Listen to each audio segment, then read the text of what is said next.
मोखाडा तालुक्यातील पोटोशी ग्रामपंचायतीमार्फत रोजगार हमी योजनेच्या कामाला सुरुवात करण्यात आली।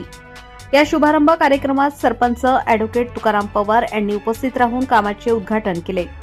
यावेळी ग्रामपंचायत सदस्य साळूबाई दोरे, मधुकर दोरे, रोजगार सेवक गणेश दोरे तसेच ग्रामस्थ मोठ्या संख्येने उपस्थित होते।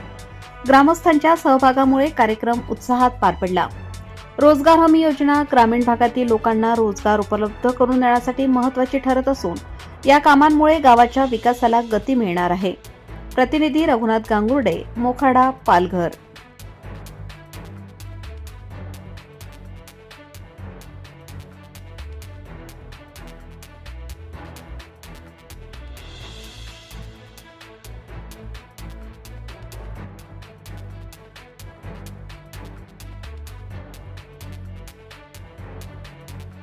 ताज्या व महत्त्वाच्या बातम्या बघण्यासाठी प्ले स्टोअरवर जा, प्रबलभूमी ॲप डाउनलोड करा व या धावपळीच्या जीवनात अपडेट रहा।